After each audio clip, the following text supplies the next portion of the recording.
Good morning. This is the Great Basin Fire Potential Briefing for Wednesday, June 21st. Impact map, no significant impacts for today. However, we do see an increasing wind threat with lower humidity across parts of southern Nevada, southern Utah Thursday and Friday. Otherwise, further north, cooler temperatures along with scattered showers, expanding in coverage up in the north by the end of the week. Over the past 24 hours, just a handful of lightning strikes up north. Precipitation has been tapering off and being confined further to the north, but on the light side. Fire activity recently, new fire starts in the red, all small, about an acre or less. Recent fires in the yellow, we did have around 100 acres down here in southwest Utah. Things in the far south are drying out, especially the fine fuels and the grasses. Looking at the past 7 days, overall, drying out across western Nevada. A lot of this first shade of blue, just a couple hundredths of an inch.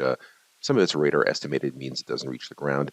We did have that heavy batch of rain last week across the Spring Mountains, just outside of Vegas into parts of southwest Utah in the higher terrain. It's this eastern area, southeastern area of Utah that has been consistently the driest the past week and probably the past month as well. Now, looking at the severe fire danger index, it combines both the burning index and the ERC. See, we have some elevated, moderate to locally high risks in eastern areas. A lot of this is due to the breezy conditions that's going on. If we look at the individual fuels themselves, 100-hour fuels down here, Arizona Strip and far southern Utah, you can see it's been quite high, but it's the 100-hour fuels have been dropping very rapidly. And the concern is with the increasing heat and dryness over the next week, we could see that equal slope downwards, bringing us back into critical levels of normal late June conditions sometime in the next 5 to 7 days. Same story up here a bit further north, a very precipitous drop. Another issue is the live fuel moisture, which in most areas is very high, even down here in southwest Utah. You can see the sagebrush moisture, 200. Usually we just start raising our eyebrows when it gets below 150, and it's usually not until it's below 125 that it really starts becoming part of the fire environment. So it's about a month behind schedule. Same story here in southeast Utah, but after its peak, with the dryness there, it's dropped precipitously, and we could be in about a month or so down to about 125. So this southeastern portion of Utah is a place we'll have to watch over the next week or two.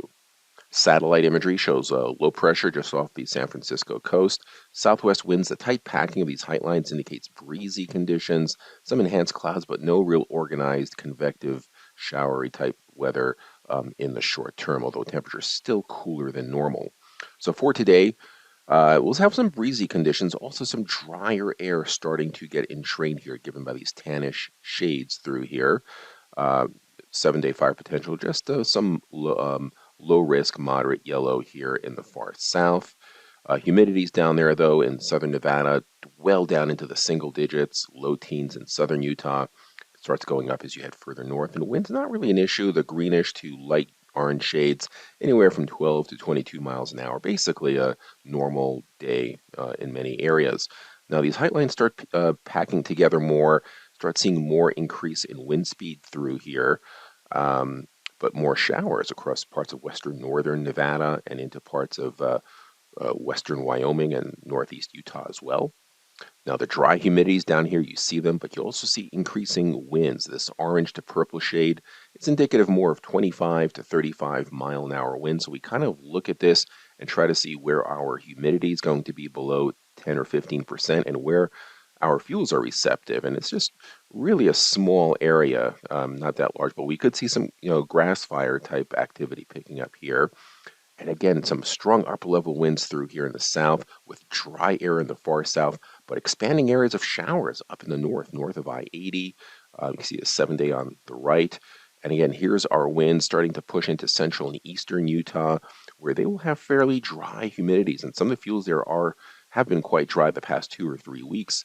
So again, we'll have to watch some of this eastern and southern and southeastern portions of Utah. Those will be the areas that will be under the biggest risk. 3-day precipitation totals. And going further down the road on Saturday, still that breezy, dry pattern in the far south and as well into southeastern portions of the geographic area, but more disturbances and showers across northern Nevada, going into parts of Idaho. You can see that lingering in the north again, but again, breezy and dry in the south. So it's really that southern third or southern quarter of the geographic area that we're most concerned about as we go into the early part of next week. Still pulses of showers in central and northern areas, keeping things quiet. 7-day precipitation totals. And the 8 to 14 day, and this is where it gets interesting. We are generally warmer than normal, especially southern and eastern areas of the Great Basin.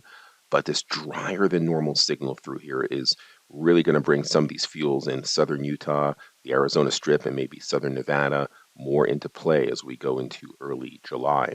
And this concludes our briefing. Have a great day.